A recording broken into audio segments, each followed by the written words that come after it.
Hello प्यारे बच्चों। आज मैं आपके समक्ष फिर हाजिर हूँ एक प्यारी सी कहानी लेकर।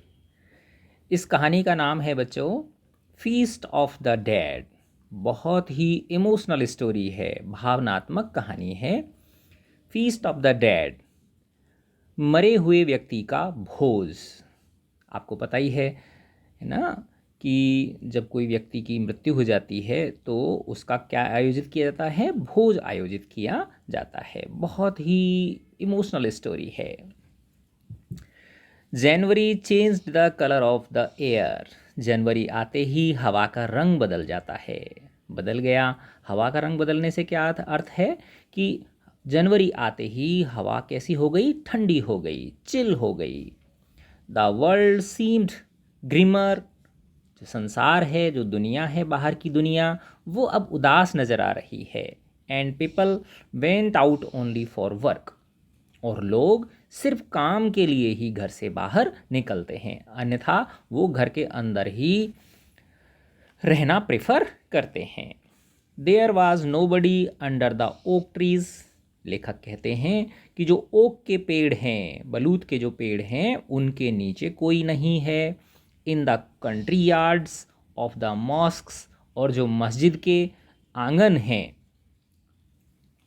और अदर कूल प्लेसेस और अन्य ठंडे स्थान, where children gathered in the summer, जहाँ पर बच्चे गर्मियों के दौरान इकट्ठे होकर खेल खेलते हैं, बातें करते हैं, मौज मस्ती करते हैं, वो सारे स्थान जो गर्मियों में आबाद रहते हैं, वो अब जनवरी आते ही वो सब वीरान हो गए हैं, सुनसान हो गए हैं। सर्दी अपने चरम पर है, पीक पर है।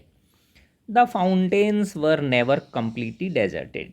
फाउंटेन का मतलब होता है, वैसे तो देखो फव्वारे को बोलते हैं, लेकिन यहाँ पे क्या अर्थ है? झरना, जहाँ से पानी लाते हैं। ठीक है, तो ये एक गांव की कहानी है जहाँ गांव की जो पानी की पूर्ति है वो कहाँ से होती है? पहाड़ पे एक झरना है, वहाँ से। तो लेखक कहते हैं कि जो झरने हैं वो कभी सुनसान नहीं रहते थे। ऑलमोस्ट एवरी डे, गर्मियों के दिनों में almost every day there would be someone to go there to fetch the day's water. लगभग हर दिन, प्रत्येक दिन कोई न कोई वहाँ जाता था दिन के लिए पानी की व्यवस्था करने के लिए, पानी लाने के लिए। That noon the boy who had been to the fountain. उस दोपहर एक बच्चा जो वहाँ झरने पर था, ran back to the street panting, गली में दौड़ता हाँफता हुआ गली में आया। And told the first man he saw. और जो पहले व्यक्ति से उसकी जो मुलाकात हुई, उस व्यक्ति को उसने कहा, दर्शन आगा इज डेड। दर्शन आगा मर चुके हैं। दर्शन आगा की मृत्यु हो गई है। दर्शन आगा द वाटर कैरियर। अब देखो दर्शन आगा कौन है? पानी लाने वाले। यानी ये व्यक्ति क्या था बेटा? श्रमिक था, लेबर था, जो गांव के लोगों के लिए झरने पे से क्या लाता था? पानी लाता था, और उसके एवज में उसे पैसे मिलते थे। कैन में भर के वो पानी लाता था। Darshan Aga the water carrier was a familiar परिचित ऑन द स्ट्रीट। गली में हर कोई उसे जानता था। He barely made both ends meet. वो मुश्किल से ही बेचारा अपने 2 जून की रोटी कमा पाता था। And lived with his wife. और अपनी पत्नी के साथ रहता था। और टू चिल्ड्रन, 2 बच्चे थे, इन ए स्मॉल हाउस, एक छोटे से घर में। हिज एंटायर, उसकी पूरी की पूरी जो कैपिटल थी, पूंजी थी, consisted of 2 water cans and a pole. उसमें उसके पास क्या जमा पूंजी थी? 2 पानी की कैन थी। कैन का मतलब कनस्तर मान लो, ठीक है ना। और एक डंडा था। With A chain dangling from either and, जिसके दोनों सिरों से एक रस्सी लटकी हुई होती थी। ऐसे समझो जैसे ये वो पोल है, ठीक है ना, और यहाँ पे बीच में दर्शन आगा अपने कंधे पे इसको रख लेता है, और फिर इस तरह से ये 2 चेन हैं, ठीक है ना, और इनमें यहाँ ये इस तरह से क्या लटकी हुई हैं? कैन लटकी हुई हैं, ठीक है ना। तो इनमें वो पानी भर के लाता था, कहाँ से? उस झरने पे से, ठीक है। Hoisting the pole on his shoulder, अपने कंधे पर उस पोल को उठाकर, उस डंडे को उठाकर, hooking the cans by their handles, है ना। और यहाँ पे इस तरह से एक वो होता है, आंकड़ा होता है ऐसे, तो इस कैन में यहाँ पे ये लकड़ी होती है और इस तरह की ये कैन होती है, तो ये आंकड़ा इसमें फंस जाता है और जब खिलाना होता है तो उसको वो हटा देता है उसमें से, ठीक है। तो hoisting the pole on his shoulder, hooking the cans by their handles to the chains, he set out every morning, वो हर सुबह रवाना हो जाता था अपने घर से। वाटर, एनीबडी नीड वाटर, पानी चाहिए पानी चाहिए, इस तरह से वो आवाज़ लगाता था। His voice would carry as far as the last house of the on the street, उसकी जो आवाज़ थी वो गली के अंतिम जो घर था उस छोर तक पहुंचती थी। Those who needed water would call back, जिनको पानी की आवश्यकता होती वो उसको कॉल बैक कर लेते, बुला लेते, आवाज़ देते, अरे भैया इधर आना, दर्शन आगा 1 ट्रिप और 2 ट्रिप्स और 3 ट्रिप्स। कोई कहता हमें 1 ट्रिप पानी ला के दो, कोई कहता 2 ट्रिप पानी ला के दो, 2 बार लेके आओ, कोई कहता 3 बार, जैसी जिसकी आवश्यकता होती उस हिसाब से लोग 1 ट्रिप, 2 ट्रिप और 3 ट्रिप्स के लिए उसको कह देते थे। अब लेखक कहते हैं 1 trip meant 2 cans of water, 1 trip का मतलब था 2 कैन पानी। Then Darshan Aga would climb up the hill, फिर दर्शन आगा कहाँ चढ़ जाता, उस पहाड़ी पर चढ़ जाता, टू द फाउंटेन, जहाँ पर वो झरना स्थित था। फिल अप हिज कैन्स, अपनी कैनों को भर लेता, and go to and fro, और इस तरह से वापस जाता, फिर लौटता, खाली कर जाता, फिर वापस जाता, वहाँ से भर लाता, फिर वापस लौट के आ जाता। तो इस तरह से वो टू एंड फ्रो आता जाता रहता, between the fountain and the houses, उस झरने और घरों के बीच, ऑल डे लॉन्ग, पूरे दिन भर। ही गॉट 3 क्रुश, देखो ये क्रुश जो है वो वहाँ की मुद्रा है। अब ये शायद ये जो कहानी है ये कहीं जैसे ना ये टर्की है, इराक ईरान वाला जो वाला एरिया है ना, उधर की कहानी है ये। तो वहाँ की जो मुद्रा है वो क्या है, क्रुश। तो he got 3 Cruz for each trip, एक बार के उसे 3 क्रुश मिलते थे। This way of earning was like digging A well with a needle, लेखक कहते हैं कि इस तरह से जीविका उपार्जन करना एक तरह से सुई से कुआं खोदने के जैसा था, अर्थात ये बहुत कठिन काम था, दुष्कर काम था। If they had to rely only on his earnings, लेखक कहते हैं कि अगर उस परिवार को, दर्शन आगा के परिवार को सिर्फ इस दर्शन आगा की कमाई पर ही आश्रित होना होता तो it would have been impossible, असंभव ही होता लगभग, टू फीड 4 माउथ्स, 4 जनों के लिए भोजन इकट्ठा करना, भोजन जुटाना। बट थैंक गॉड, लेकिन ईश्वर का शुक्रिया, हिज वाइफ गुलनाज, उनकी पत्नी गुलनाज, दर्शन आगा की पत्नी का क्या नाम था, गुलनाज, वाज कॉल्ड अपॉन, उसे बुला लिया जाता था 3 और 4 टाइम्स अ वीक, सप्ताह में 3 या 4 दिन लोग अपने घरों पर गुलनाज को बुला लेते थे, टू वॉश क्लोथ्स, कपड़े धोने के लिए। She try to help her husband, देखो कितनी भोली सी प्यारी सी बात है। जो गुलनाज थी, she try to help her husband, वो अपने पति की को मदद करने की कोशिश करती थी। Earn just a little bit more, थोड़ी सी ज़्यादा कमाई हो जाए मेरे पति की, उसके लिए वो क्या करती थी, चीटिंग इन पैथेटिक हार्मलेस वेज, एक ऐसे तरीके से वो उन परिवारों को चीट करती थी जो बड़ा दयनीय तरीका था, जिसमें उनका कोई बहुत बड़ा नुकसान नहीं होने वाला था। और वो क्या करती थी, यूजिंग अ कैन और 2 मोर वाटर, वो 1 या 2 कैन पानी ज़्यादा उपयोग में ले लेती थी जब वो धोती थी ना, कपड़े धोती थी, तो so that her husband could earn a few more than 3 क्रुस, जिससे कि उसके पति 3 क्रुस से थोड़ा सा ज़्यादा कमा लें। Now all this had ended suddenly, अब चूंकि दर्शन आगा की मृत्यु हो चुकी है तो ये सब कुछ अचानक से ख़त्म हो गया।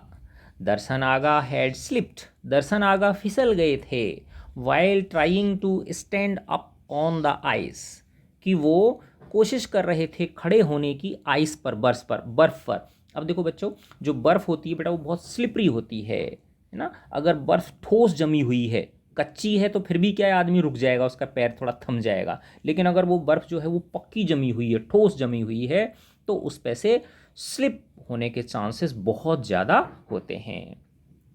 तो इसमें बताया गया है कि दर्शन आगा स्लिप हो गए थे जब वो कोशिश कर रहे थे खड़े रहने की ऑन द आइस, उस बर्फ पर, दैट हैड हार्डन्ड, जो जम गई थी, ड्यूरिंग द प्रीवियस नाइट, पिछली रात को तेज ठंड पड़ी थी उस वजह से, एंड हिट हिज हेड, और दर्शन आगा का जो सिर था वो उसमें चोट लग गई थी, on the stone bowl under the tap, है ना। जो नल था, जो झरने का में कुछ इस तरह से व्यवस्था बना रखी होगी भाई, वहाँ से वो पानी आसानी से ले सकता था। तो उस जगह पे वहाँ पे नीचे क्या था, एक पत्थर का कोई बाउल था, जैसे आपने देखा होगा गांव के अंदर जैसे हैंडपंप होता है, ये इस तरह का है ना, इसमें से पानी निकलता है, ये है ना, यूँ, फिर यहाँ हत्ता होता है, इसको ऐसे करते हैं। तो यहाँ पे नीचे जो है ना, इस हैंडपंप के यहाँ पे इस तरह से वो एक पत्थर पत्थर का वो चबूतरा सा बना रहता है, और ये हैंडपंप है, और यहाँ पे इसका ये हैंडल है। तो इस स्टोन बाउल, अब यहाँ पे वो हैंडपंप तो नहीं था, लेकिन एक झरने का जो पानी था जहाँ से वो लेता था, उस जगह पे कुछ हो सकता है नीचे पत्थर वत्थर होगा वहाँ पे। When Gulnaz heard the news she froze, जब गुलनाज ने ये खबर सुनी वो बेचारी दंग रह गई, सन रह गई, जम गई, उसका खून जम गया। What was she going to do now, अब वो क्या करेगी बेचारी। It was now easy, it was not easy to left with the two children, it was not easy to be left with two children, one 9 years old and the other 6। दो बच्चों के साथ इस तरह से बिना पति के जीवन यापन करना बहुत कठिन था। एक 9 वर्ष का था और एक 6 वर्ष का था। अब देखो बच्चों, इसीलिए तो कहते हैं ना बेटा कि जो बेटियां होती हैं उनको भी पढ़ाना लिखाना चाहिए, उनको इस तरह की काबिलियत उनके अंदर पैदा करनी चाहिए कि अगर भगवान ना करे कभी कुछ अनहोनी घटना हो जाए, ठीक है ना, तो वो अपना जीवन आसानी से काट सकें, जी सकें अच्छे से। How could she feed them only by washing clothes 2 or 3 times a week. अब वो सोच रही थी कि मैं कैसे इन बच्चों का पेट भरूंगी 2 या 3 बार कपड़े धोने से जो मिलने वाला पैसा है उससे। शी थॉट एंड थॉट, वो सोचती रही, but could not reach a decision, लेकिन वो कुछ निर्णय तक नहीं पहुंच पाई बेचारी। It is a tradition for the neighbours to send food. अच्छा देखो बच्चों, ऐसा मैं जैसे गांव से हूँ, मेरा गांव है करौली ज़िला, जो राजस्थान के अंदर करौली ज़िला है। करौली ज़िले में एक हिंडौन तहसील है।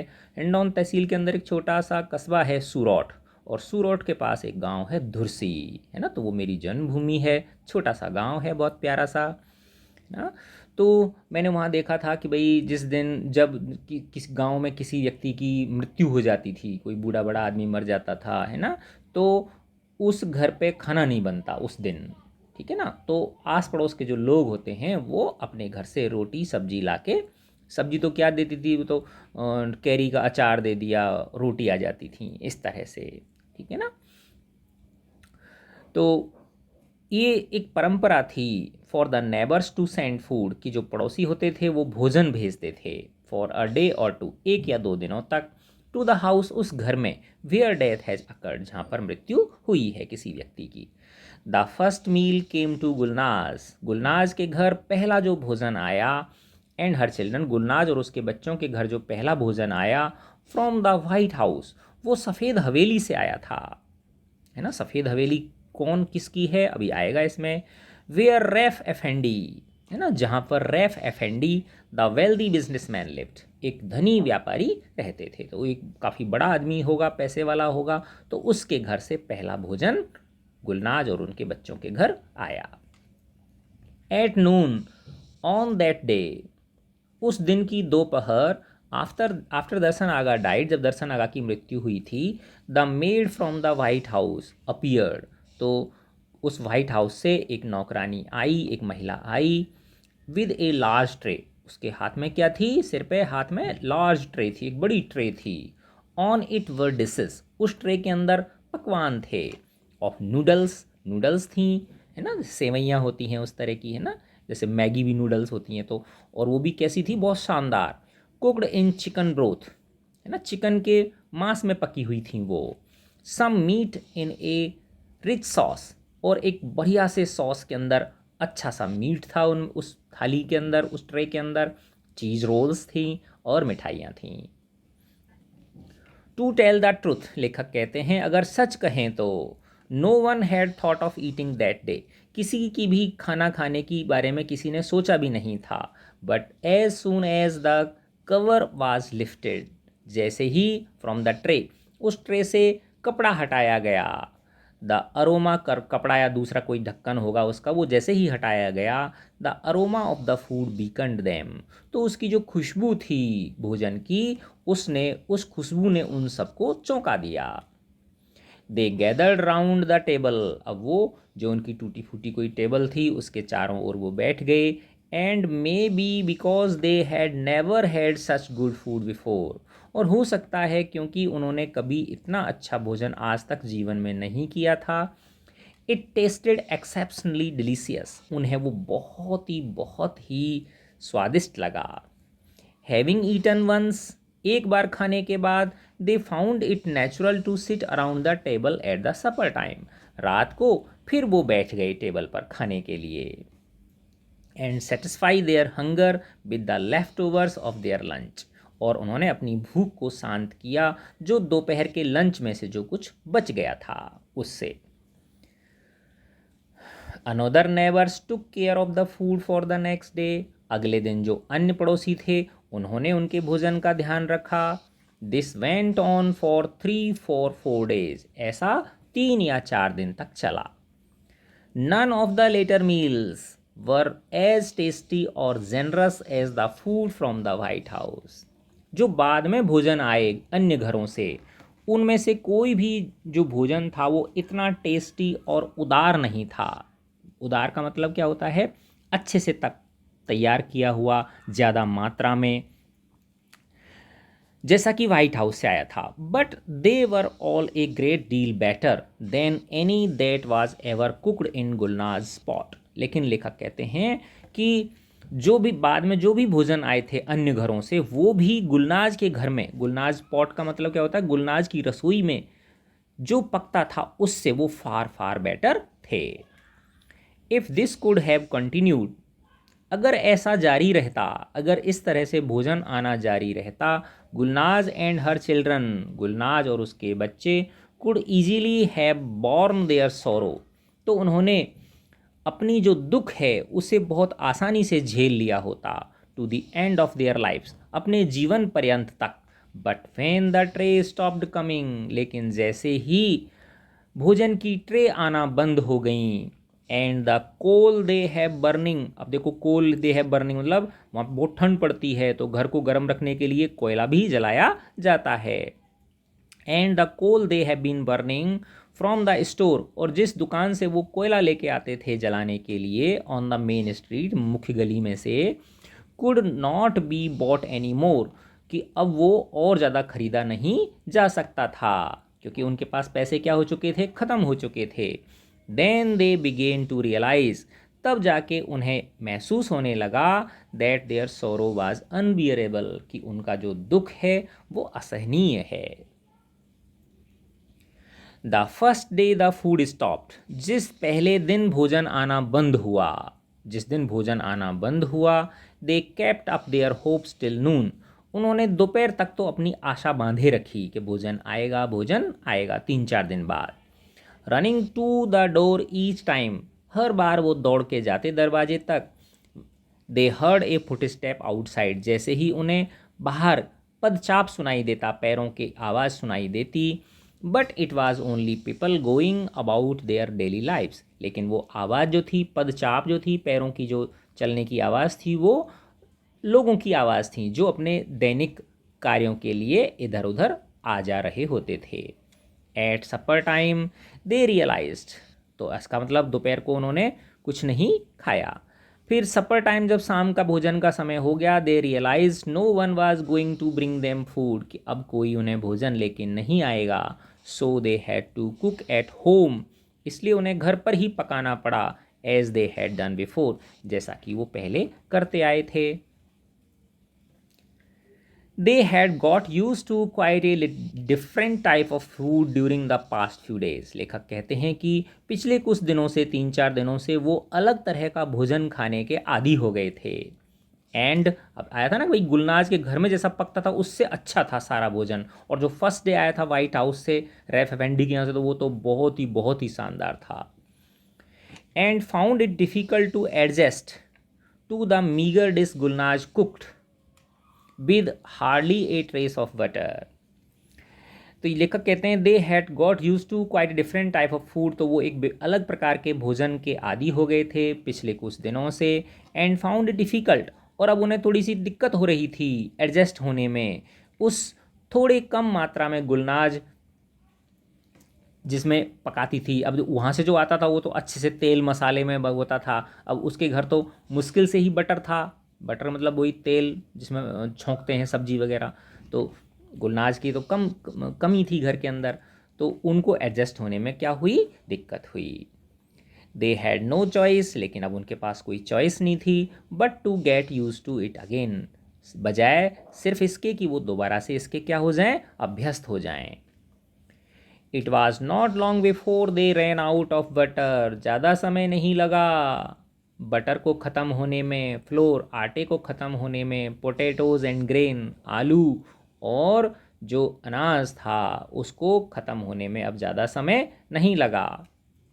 For the next few days, पिछले अगले कुछ दिनों तक, दे एट, उन्होंने खाया, what ever they found in the house, घर में जो भी मिला वही खाया उन्होंने।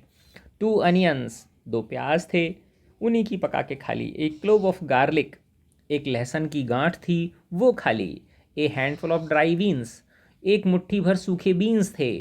Found in A corner of the cupboard, जो अलमारी के कोने में पड़े हुए थे वो बना के खाए।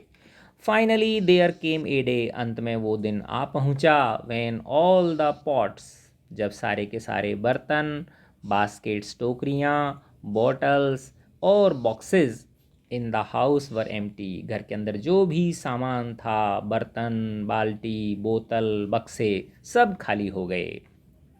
That day, for the first time, उस दिन पहली बार, they went to bed on empty stomachs, वो खाली पेट सोए। The next day was the same, अगला दिन भी वही सेम था। By the next afternoon the little one had started crying with hunger, तो छोटा बच्चा था, 6 साल का था, वो भूख से रोने लगा, बिलखने लगा।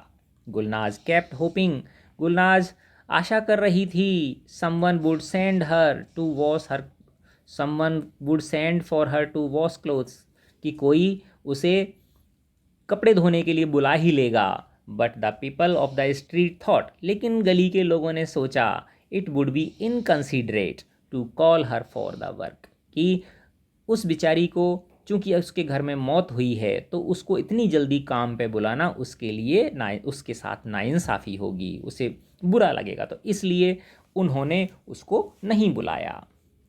लेकिन उन लोगों को ये पता नहीं था कि भाई इसके घर में खाने के लिए कुछ नहीं बचा है।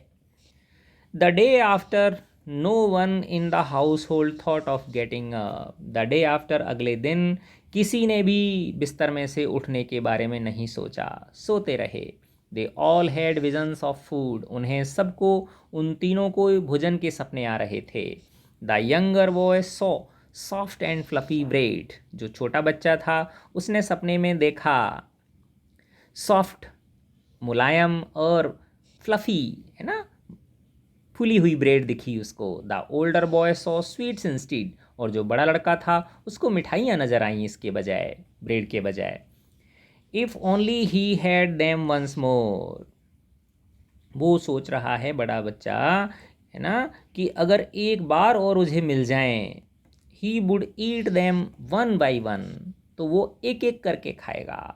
सेवरिंग ईच माउथफुल, हर ग्रास का स्वाद ले लेके खाएगा, बचा बचा के खाएगा, उसको कई दिनों तक चलाएगा। What a fool he had been, वो कितना पागल था, ऐसे कोस रहा है वो अपने आप को कि वो कितना पागल था। To have eaten all his share at once, कि वो अपना हिस्सा इतनी जल्दी खा गया, एक साथ खा गया।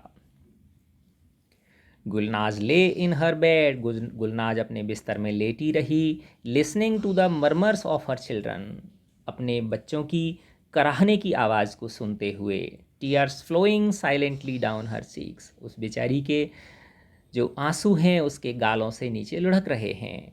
Life went on in the street outside as before, बाहर की जो दुनिया है वो तो नॉर्मल है, सामान्य है, पहले की जैसे ही चल रही है। अ डोर क्लोज्ड, एक दरवाज़ा बंद हुआ। शी न्यू, वह जान गई। It was the boy next door going to school, कि ये पड़ोस में जो बच्चा रहता है वो स्कूल जा रहा है, उसकी आवाज़ है। फुट स्टेप साउंडेड आउटसाइड, फिर दोबारा से पैरों की आवाज़ आई चलने की बाहर। दिस टाइम इट वाज तहसीन अफेंडी, गुलनाज सोच रही है कि ये जो जा रहा है ये तहसीन अफेंडी है, द बार्बर नाई है, walking down the street to open his shop, गली के उस ओर वो अपनी दुकान खोलने जा रहा है। यानी एक एक आवाज़ को वो गुलनाज पहचान रही है। द नेक्स्ट वन, उसके बाद जो आवाज़ सुनाई दी, was the clerk in the electric company, वो इलेक्ट्रिक कंपनी के क्लर्क की आवाज़ है, बाबू की आवाज़ है। देन द शू मेकर, अगली जो आवाज़ है वो मोची की है। And then the bread man, और फिर किसकी आवाज़ है, ब्रेड बेचने वाले की है। Who comes to the white house every day at the same time, जो वाइट हाउस पर हर दिन एक ही समय, नियत समय पर ब्रेड देने के लिए आता है। The big baskets tied to both sides of his horse, उसके जो घोड़ा है जिस पे दोनों तरफ बास्केट लटकी हुई हैं, बंधी हुई हैं, जिनमें वो ब्रेड लेके आता है, वर फुल ऑफ ब्रेड, वो ब्रेड से भरी हुई हैं। तो गुलनाज जो है वो एक एक आवाज़ को पहचान रही है। The creaking of the baskets could be heard from far away, तो जो अब घोड़ा जब चलता है तो वो हिलती होंगी बास्केट, है ना, वो बास्केट हिलती हैं तो उनकी आवाज़ आती है, तो उसको दूर से ही सुना जा सकता था। It was the older boy who first heard it, बड़े लड़के ने सबसे पहले उसे उस आवाज़ को सुना। And looked towards his younger brother, और वो अपने छोटे भाई की ओर देखने लगा। Gulnaz got up in the cold room, Gulnaz उस ठंडे कमरे में से खड़ी हो गई। And put a wrap round to her, और उसने कुछ ओढ़ लिया अपने शरीर के ऊपर। टू गो आउट, बाहर निकलने के लिए। She had decided to ask for 2 loaves of bread on credit, उसने निश्चय कर लिया था कि उस जो घोड़े पे ब्रेड बेचने के लिए आता है, वहाँ दे के जाता है वाइट हाउस, उससे वो उधार, क्रेडिट का मतलब क्या होता है, उधार, वो 2 ब्रेड के पैकेट मांग लेगी। शी कुड पे व्हेन शी गॉट मनी, और जब उसके पास पैसा आ जाएगा तो वो पैसा चुका देगी। फ्रॉम लॉन्ड्रिंग, कपड़े धोने से, लॉन्ड्रिंग किसको बोलते हैं, कपड़े धोने से जो उसको पैसा आएगा उससे वो चुका देगी।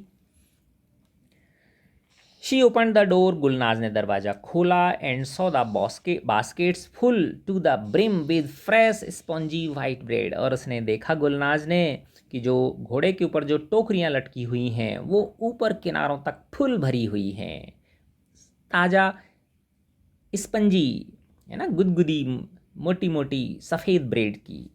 A beautiful smell went up her nose, प्यारी सी खुशबू जो है उनकी वो उसकी नाक के पास से गुजरी। And just as she was about to say something to the bread man, और जैसे ही वो उस ब्रेड बेचने वाले को कुछ कहने वाली ही थी, he shouted giddy up to the horse, वो जो व्यक्ति था, घोड़े वाला जो था, वो चिल्लाया गिडी अप, घोड़े पर, यानी घोड़ा की जो स्पीड होगी वो थोड़ी सी कम हो गई होगी, तो उसने उसको हाँक दिया, आगे बढ़ा दिया उसमें चाबुक मार के। एंड गुलनाज लॉस्ट ऑल हर करेज, और गुलनाज का सारा जो साहस था वो धूमिल हो गया, यानी गुलनाज का जो साहस था वो टूट गया, वो कुछ बोल नहीं पाई। No words came from her mouth, उसके मुंह से शब्द नहीं निकल पाए। एंड हेवनली स्मेलिंग फूड, और वो जो स्वर्ग जैसी खुशबू वाला जो फूड था, पास्ड बाय हर, वो उसके पास से गुजर गया, उसके घर के पास से गुजर गया। But she could not stretch out her hand and take it, और लेकिन वो अपना हाथ आगे नहीं बढ़ा पाई और उसे ले नहीं पाई। अब देखो ये है एक्चुअली में, है ना, कि गुलनाज जो है वो बेचारी, मुझे लगता नहीं कि शायद वो पढ़ी लिखी होगी, है ना, तो कॉन्फिडेंट नहीं है वो बिल्कुल भी, है ना, तो वो जो है ना बोल ही नहीं पाई, उसको नहीं तो आवाज़ दे सकती थी। शी केम इनसाइड, वो घर के वापस आ गई, but did not dare to look, लेकिन उसकी हिम्मत नहीं हुई देखने की, into the fevered eyes of her son, अपने बच्चों की जलती हुई आंखों से। अब उनको बुखार आ रहा है बच्चों को। वेटिंग होपफुली, आंखें लाल हो रखी हैं, भूख की वजह से भी, बुखार की वजह से भी, जो बड़ी आशा के साथ है ना वो इंतज़ार कर रहे थे। Not a word was spoken in the room, लेकिन जब बच्चों ने देखा तो उन्होंने कुछ भी नहीं बोला, एक शब्द भी नहीं बोला। The boys simply looked at her empty hands, बच्चों ने बस देखा अपनी माँ के खाली हाथों को। And turned their eyes away, और उन्होंने अपनी आंखें दूर मोड़ लीं। It was a long time later, काफ़ी समय बाद, that the younger boy broke the silence, वो छोटा बच्चा उसने उस चुप्पी को तोड़ा, उसने कुछ बोला। Mother, mummy, I can not stand it any more, मुझसे अब और सहन नहीं हो रहा।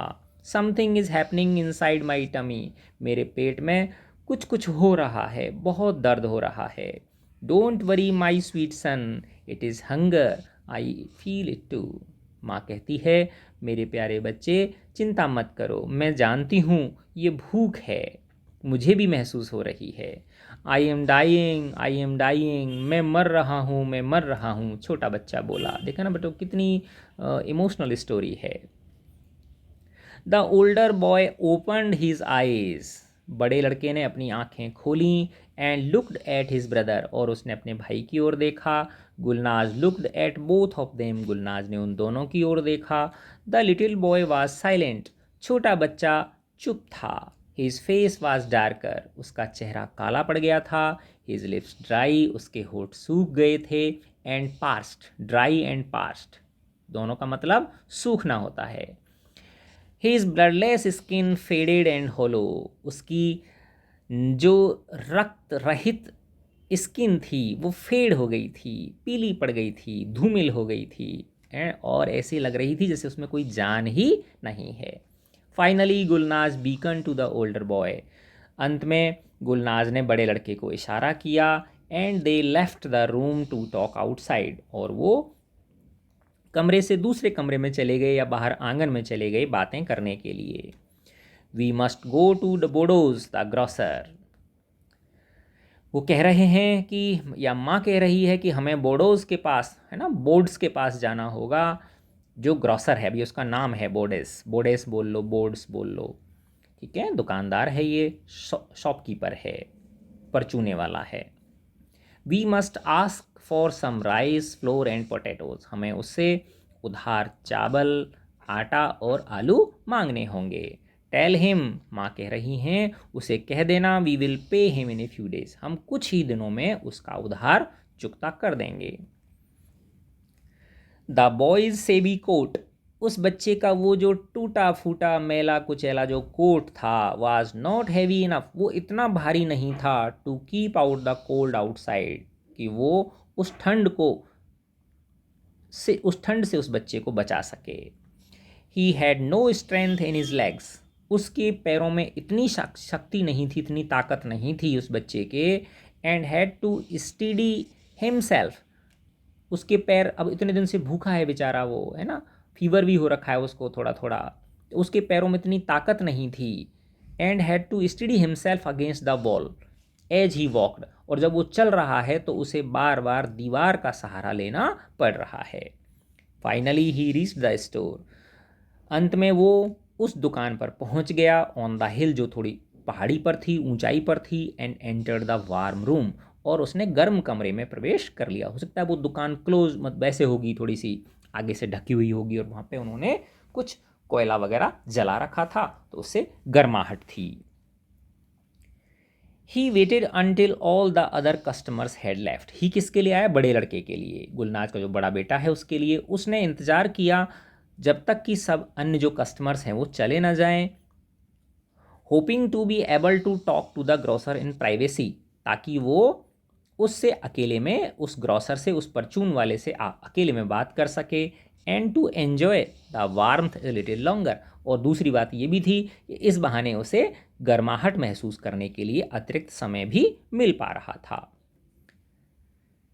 Then he left his place by the fireside, जब सब लोग चले गए, अन्य जो कस्टमर्स थे, जो खरीदार थे, तो वो जहाँ आग जल रही थी वहाँ से उस जगह को उसने छोड़ा और वहाँ पे पहुँच गया दुकानदार के आगे and ordered A pound of rice, और उसने 1 पाउंड राइस, पाउंड ये वजन है ना, अ पाउंड ऑफ फ्लोर, 1 पाउंड आटा एंड अ पाउंड पोटैटोज, और 1 पाउंड पोटैटोज ऑर्डर कर दिए कि भाई मुझे 1 पाउंड राइस दो, 1 पाउंड, पाउंड शायद कितना 450 ग्राम या कुछ इस तरह का होता है, आधा आधा किलो मान लो जी, 1 1 किलो मान लो, क्या फ़र्क पड़ता है, ठीक है। तो ऐसे मान लो 1 किलो चावल, 1 किलो आटा और 1 किलो आलू उसने उससे मांगे। ही पुट हिज हैंड, उस लड़के ने, बड़े लड़के ने अपना हाथ इनटू हिज पॉकेट, अपनी पॉकेट में डाला, as if reaching for the his money, मानो कि वो पैसा निकालना चाह रहा हो, एंड देन प्रिटेंडेड, और फिर उसने जताने की कोशिश की ऐसी, to have left it at home, कि वो पैसा गलती से घर ही भूल आया है। उसने जेब में हाथ डाला और फिर देखा अरे पैसा तो मैं भूल ही गया, ऐसा इस तरह से उसने जताने की कोशिश की। Oh I seem to have forgotten it at home, oh लगता है मैं घर पर ही पैसा भूल आया हूँ। I would hate to have to go all the way home in this cold and come back again, मुझे बिल्कुल भी पसंद नहीं है कि मैं इतनी ठंड में वापस जाऊँ और पैसे लेके यहाँ आऊँ। राइट इट डाउन, आप कृपया लिख लीजिए, है ना, आप नोट कर लीजिए, उधार लिख लीजिए, and I will pay you tomorrow, और मैं कल आपको पेमेंट कर दूंगा। It was a brave effort, लेखक कहते हैं कि उस बच्चे ने एक ब्रेव एफर्ट किया था, बड़ी हिम्मत करके उसने एक बहादुरी पूर्वक जो है ना मांगने की कोशिश की थी। But the grocer knew the tricks of the trade too well, लेकिन जो दुकानदार था वो तो अनुभवी था, वो उस व्यापार के सारे नियम कानून जानता था। ट्रेड यानी व्यापार, ट्रिक्स यानी नियम कानून उसके, कि कौन किस तरह से उनको चला सकता है। फर्स्ट ब्रिंग द मनी, दुकानदार बोला भैया पहले पैसे लेके आओ, then you can take the goods, तभी जाके तुम चीज़ ले जा सकते हो। You have become so thin, देखो तुम कितने पतले हो गए हो। Someone who has money at home does not go so thin, वो दुकानदार बोला जिसके घर पे पैसा होता है ना, वो तुम्हारी तरह इस तरह से कमज़ोर नहीं होता। तुम्हारे होठ सूख रहे हैं, तुम्हारे पैर लड़खड़ा रहे हैं। द बॉय हरीड आउट, बच्चा शर्मिंदगी से एकदम से झटके से बाहर निकल आया। एम्ब्रेस्ड, बड़ा शर्मिंदगी फील कर रहा है, हरेस फील कर रहा है, एम्ब्रेस फील कर रहा है, लज्जा फील कर रहा है। To have his life found out, कि उसकी झूठ पकड़ी गई। He found the iciness of the street more unbearable, लौटते समय उसे जो ठंड है बाहर की वो बहुत ज़्यादा अनबियरेबल लग रही है, असहनीय लग रही है। Then he had before he enter the store, जो कि पहले जब वो जाते समय स्टोर में प्रवेश करने से पहले ठंड तो पहले भी लगी थी उसे, लेकिन अब उसे वो अनबियरेबल लग रही है, असहनीय लग रही है। 2 कारण होंगे इसके। पहला कारण है कि वो मानसिक रूप से बहुत ज़्यादा एम्ब्रेस फील कर रहा है, ठीक है। दूसरी बात कि अब उसने थोड़ा सा गर्माहट ले ली शरीर को, तो गर्म शरीर को वापस ठंडे में जाता तो और ज़्यादा ठंड लगती है। एट द कॉर्नर, कोने पर, he saw smoke coming out of the chimney, उसने देखा कि चिमनी में से धुआं निकल रही है। ऑफ द वाइट हाउस, वही वाइट हाउस जहाँ से सबसे पहले भोजन आया था, रैफ एफेंडी वाला घर, उस सफ़ेद हवेली की चिमनी से धुआं निकल रहा था। How happy were the people who lived in it, इस हवेली में जो भी लोग रहते हैं वो कितने खुश नसीब हैं। It did not occur to him to be jealous of them, अब देखो कितनी अच्छी बात है कि उस बच्चे को बिल्कुल भी उनसे जलन नहीं हुई। ही हैड ओनली एडमिरेशन, उसके मन में तो उनके प्रति प्रशंसा थी। फॉर दीज पीपल, इन लोगों के लिए, who had given him the best meal of his life, जिन्होंने उसे अपने जीवन का सर्वश्रेष्ठ भोजन खिलाया था। He walked home as fast as he could, वह घर जितनी तेज चल सकता था उतनी तेज गया। हिज टीथ चैटरिंग, उसके दांत कड़कड़ कड़कड़ कर रहे थे, ठंड की वजह से कड़कड़ा रहे थे। There was no need to say anything to his mother and brother, उसकी माँ और भाई को कुछ भी सफाई देने की आवश्यकता नहीं थी। His empty hands told their own story, उसके खाली हाथों ने सारी कहानी बयान कर दी थी। He took off his clothes, उसने अपने कपड़े उतारे। And went to his bed, बिस्तर पर गया। एंड वेन ही स्पोक, और वो बिस्तर में जाके फिर जब वो बोला, वह बोला, I am cold, I am cold, मुझे बहुत ठंड लग रही है, बेहद ठंड लग रही है। The blanket rose and fell on his trembling body, उसकी कांपते हुए शरीर पर जो कंबल था वो उठ रहा था, गिर रहा था। भयंकर उस बच्चे को कपकपी हो रखी है, ठंड लग रही है, बुखार आ गया है। Gulnaz piled on him what ever see found, what ever see could find, what ever see could find, घर में जो भी मिला गुलनाज ने उस बच्चे के ऊपर ढेर कर दिया कपड़ों का। The trembling lasted for nearly 2 hours, वो बच्चे की कपकपाहट जो थी वो 2 घंटे तक चली, 2 घंटे बाद जाके थमी। Then came the fever and the exhaustion, फिर उसे तेज बुखार आ गया और वो बच्चा बेहद निढाल हो गया, जैसे कि उसके शरीर में जान ही ना बची हो। द एग्जॉस्ट हो गई उसकी बॉडी। द बॉय ले ऑन हिज बैक मोशनलेस, बच्चा पीठ के बल बिल्कुल स्थिर अवस्था में लेटा हुआ है। हिज आईज स्टेयरिंग वेकेंटली, उसकी आंखें सूने सूने में ऊपर घूर रही हैं। गुलनाज लिफ्टेड द कवर्स, अब चूंकि उसका शरीर तप रहा है तो गुलनाज ने वो जो कपड़े थे उनको उसके शरीर पे से उठाया। एंड ट्राई टू की कूल द बर्निंग बॉडी, और उस बच्चे के जलते हुए शरीर को ठंडा करने की कोशिश की। विद हर कोल्ड हैंड्स, अपने ठंडे हाथों से उसको ठंडा करने की कोशिश की, जलते हुए शरीर को उस बच्चे के। बाहर कितनी ठंड है लेकिन बुखार से वो बच्चा जल रहा था।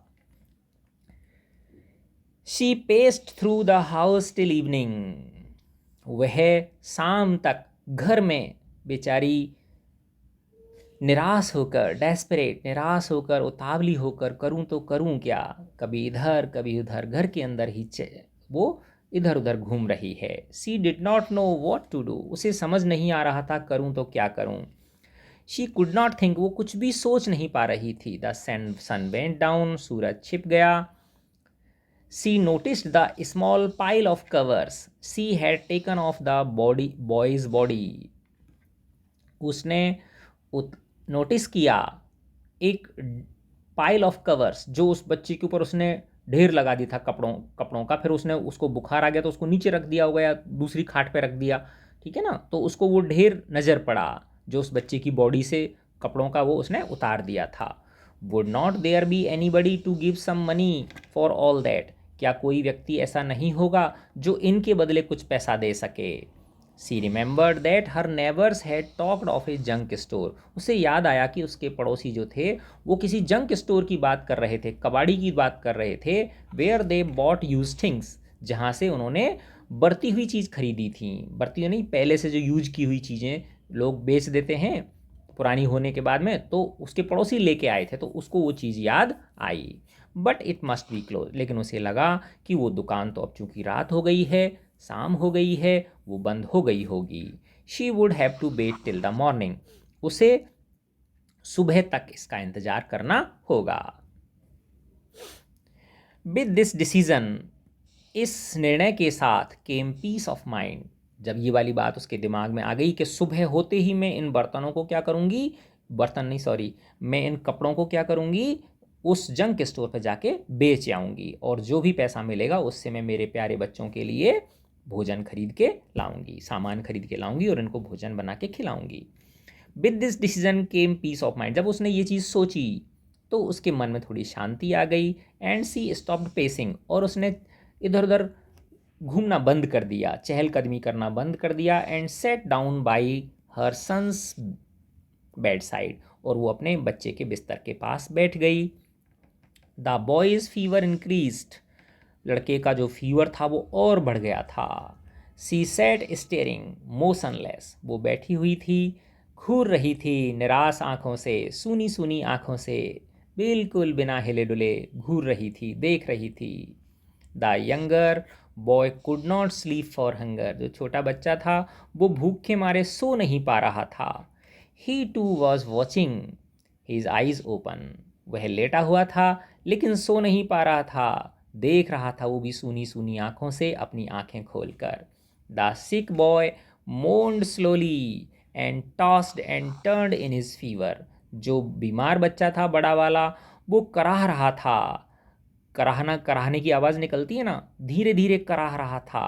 टॉस्ड एंड टर्न, कभी इधर करवट बदल रहा था, कभी उधर करवट बदल रहा था, कभी उछल रहा था उस बुखार की वजह से। हिज चीक्स वर बर्निंग, उसके गाल जल के जैसे बुखार की वजह से जल रहे थे, लाल हो गए थे।